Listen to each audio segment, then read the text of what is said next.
Assalamualaikum warahmatullahi wabarakatuh. Teman-teman yang budiman, puja dan puji syukur kehadirat Allah Subhanahu wa Ta'ala yang telah memberikan kita nikmat kesehatan dan nikmat keimanan, sehingga kita bisa bersilaturahmi di channel Cerita Hidup. Sebelum mulai menonton Cerita Hidup, bantu channel ini dengan cara subscribe dan tekan tombol lonceng kalian. Terima kasih. Yuk kita simak ceritanya. Kisah nyata yang dikisahkan oleh seorang wanita pemandi jenazah di Riyadh bernama Ummu Ahmad. Suatu hari, aku diminta oleh salah satu keluarga untuk memandikan mayit seorang gadis. Dengan segera aku berangkat, dan begitu aku di rumah tersebut, mereka mengantarku masuk ke sebuah kamar di mana jenazah itu terbaring. Dengan cepat mereka menutup pintunya dengan kunci. Entah mengapa aku sendiri bergidik melihat apa yang mereka lakukan. Aku melihat ke sekelilingku. Ternyata semua yang aku butuhkan telah siap. Perlengkapan mandi, kapas, dan kain kafan.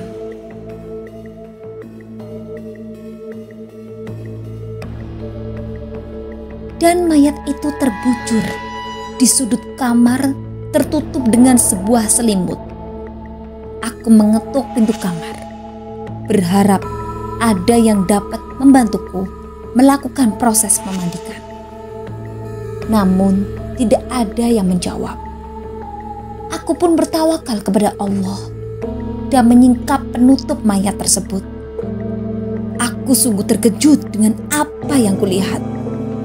Aku menyaksikan sebuah pemandangan yang membuat gemetar seluruh tubuh.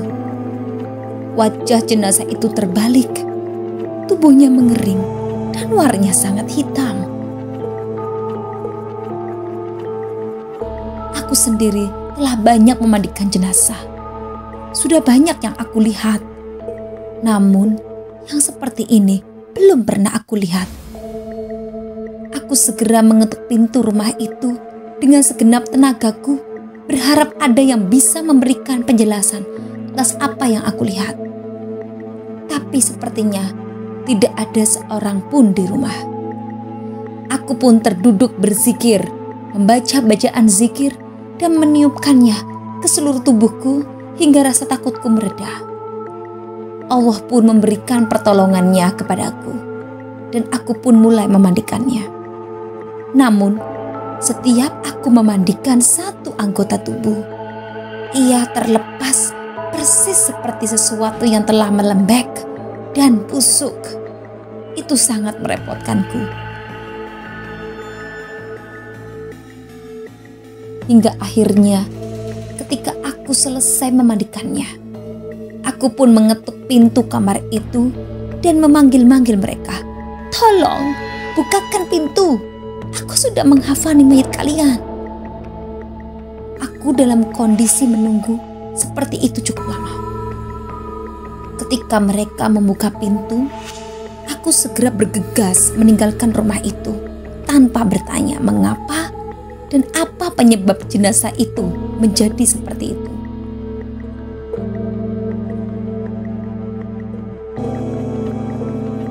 Setelah aku pulang ke rumahku, aku hanya bisa terbaring selama 3 hari akibat tindakan keluarga itu menguncikan pintu kamar tersebut dan akibat menyaksikan pemandangan yang mengerikan itu. Aku sendiri kemudian menghubungi salah seorang syekh dan menceritakan padanya apa yang terjadi. Maka beliau mengatakan, "Kembalilah menemui mereka dan tanyakan mengapa mereka menutup pintu itu dan apa yang terjadi pada putri mereka."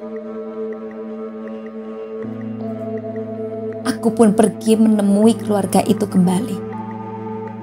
Kepada mereka aku mengatakan, "Demi Allah, aku minta kalian menjawab 2 pertanyaanku. Pertama, mengapa kalian menguncikanku pintu kamar itu untukku? Dan kedua, apa yang terjadi pada anak gadis kalian itu sehingga kondisinya seperti itu?" Mereka menjawab, "Kami menutup pintu itu untuk Anda karena sebelumnya kami telah memanggil 7 orang untuk memandikannya. Namun ketika mereka melihat kondisinya, mereka semuanya menolak untuk memandikannya."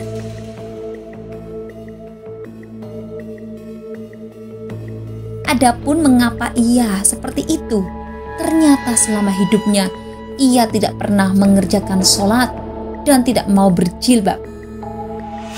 Padahal orang tuanya selalu tak bosan-bosan mengingatkan kepada anak gadisnya untuk sholat. Dan ketika keluar rumah juga diingatkan untuk berjilbab. Namun anaknya tidak pernah mau mendengarkan nasihat orang tuanya dan selalu membantah.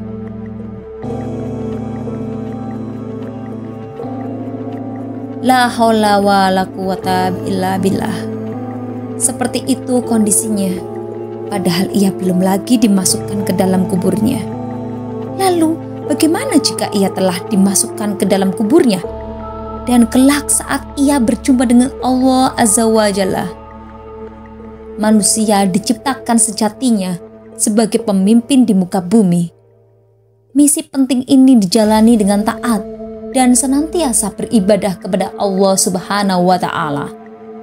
Tak perlu sulit untuk menentukan tujuan hidup, karena Allah Subhanahu wa Ta'ala telah mengingatkan kita setiap hari di waktu 5 sholat. Inna sholati wa nusuki wa mahyaya wa mamati lillahi rabbil alamin. Artinya, sesungguhnya sholatku, ibadahku, hidup dan matiku hanyalah kepunyaan Allah Subhanahu wa Ta'ala.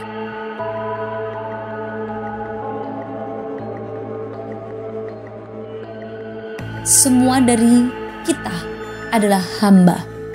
Tidak ada yang patut untuk disombongkan. Pengabdian kepada Allah Subhanahu wa Ta'ala menjadi tujuan hidup yang hakiki. Insya Allah, dengan mengejar akhirat, segala kebahagiaan dunia juga dapat dirasakan.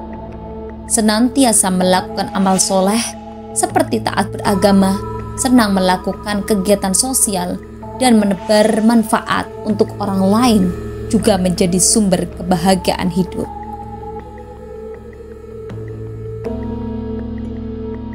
Kisah nyata ini menegaskan bahwa Allah Subhanahu wa Ta'ala menghendaki agar sebagian hambanya melihat bekas su'ul khotimah hambanya yang durhaka, agar menjadi pelajaran bagi yang masih hidup. Sesungguhnya yang demikian itu merupakan pelajaran bagi orang-orang yang berakal.